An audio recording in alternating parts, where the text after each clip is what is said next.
Donc l'Europe essaye de développer, en fait, de mettre en place une réglementation qui est favorable aux fintech, composée de 2 volets, tu vas nous en parler un peu plus précisément, et qui permet normalement justement de permettre aux fintech de pouvoir accéder plus facilement aux données des banques en tant que telles, sauf que, et ça, là je te donne la parole, raconte-nous un petit peu l'histoire justement de comment cette réglementation est née, en tous les cas, quelle est la démarche?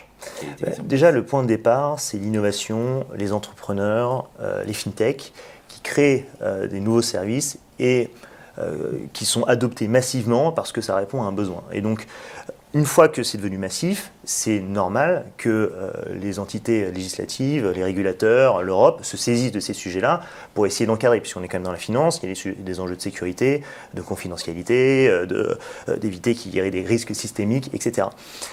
Donc il y a eu cette directive européenne qui s'appelle la DSP2, qui crée des nouvelles entités juridiques dans la fintech. La première, c'est ce qu'on appelle AIS, Account Information Services, donc c'est l'agrégation bancaire. Et la deuxième, c'est PIS, Payment Initiation Services, c'est l'initiation de virement. Pourquoi ces deux statuts ont été créés? Ça vient tout d'abord d'Allemagne. Parce qu'en Allemagne, ils aiment le cash. Ils n'aiment pas beaucoup la carte. Du coup, quand Internet est arrivé, c'était compliqué d'acheter des chaussures sur Internet avec des billets de banque. Et les banques n'ont pas saisi cette innovation. C'est-à-dire elles n'ont pas bougé en disant il y a un besoin, payer sur Internet, c'est devenu un must-have sur un marché.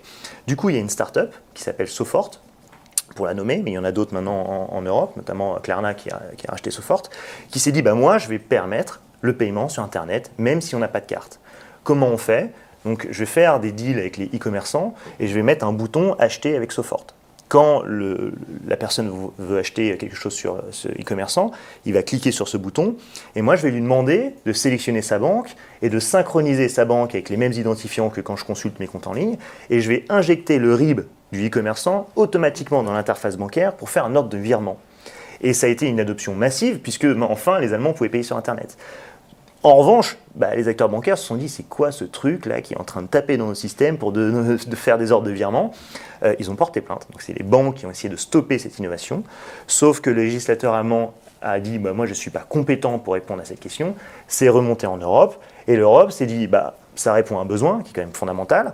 On a un enjeu de sécurité, donc au lieu de l'interdire, on va l'encadrer, on va créer un cadre juridique qui permet de contrôler ces acteurs-là, en même temps de les favoriser pour favoriser toute cette innovation qui répond à des usages.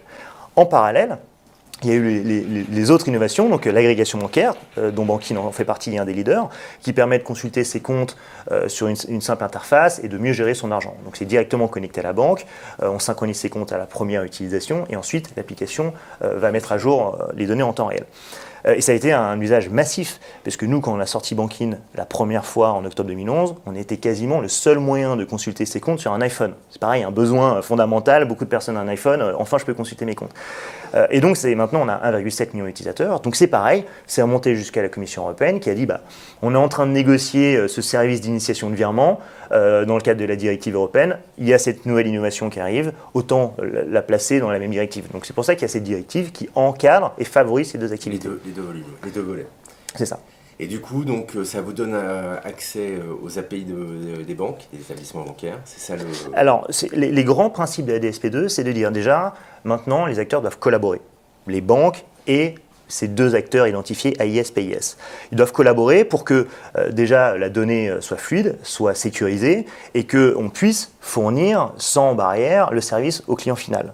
Donc nous, ce qu'on a vu depuis 2011, c'est que pas mal de banques ont essayé de nous bloquer les connexions. Donc là, déjà, il y a une interdiction des banques d'essayer de nous bloquer, parce que c'est un service rendu à l'utilisateur qui est maintenant organisé.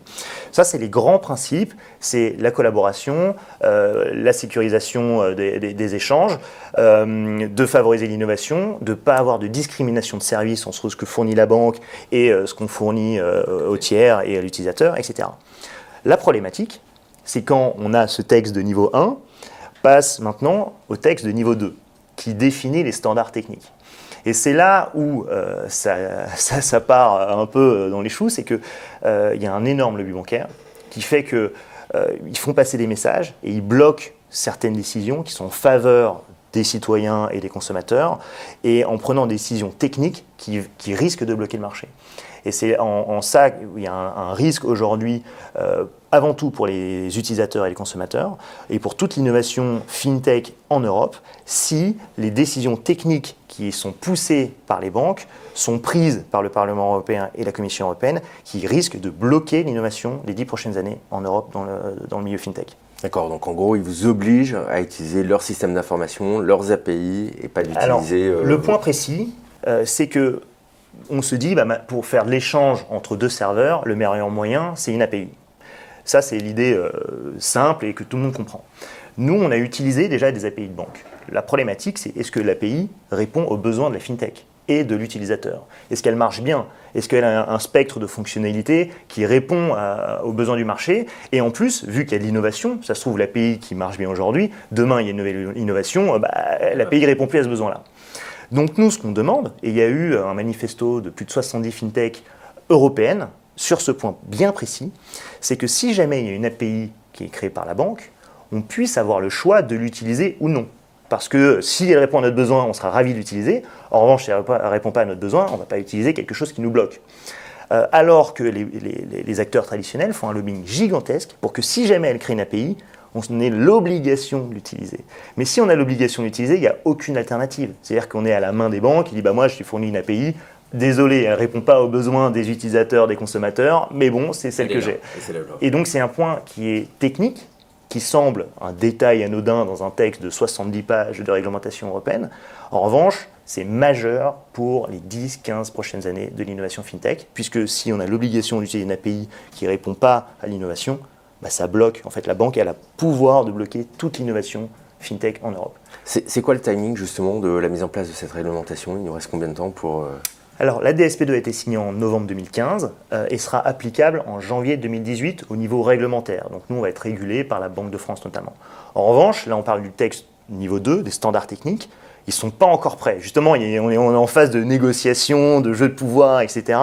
Et ça prend du retard. Donc avant qu'ils soient validés, on parlait d'une validation d'ici septembre-octobre. Je pense que là, vu les enjeux et les pouvoirs qui essayent d'influer sur le texte, ça va prendre plus de temps. Donc au plus tôt, on sera plutôt en janvier 2019, voire plus tard, pour que ça soit implémenté. En revanche, le texte qui sera décidé, c'est dans les prochains mois. Ça va mettre du temps à s'implémenter, mais la décision de dire est-ce qu'on a l'obligation d'utiliser l'API ou non, c'est dans les prochaines semaines, prochains mois. Donc là, il faut que tous les acteurs se mobilisent, et c'est ce qu'on a fait dans le milieu FinTech. L'association France FinTech, j'imagine, est à fond sur le sujet. Oui, bien sûr. On a signé le manifeste là, qui a regroupé l'ensemble des FinTech européennes qui sont concernées par cette directive-là.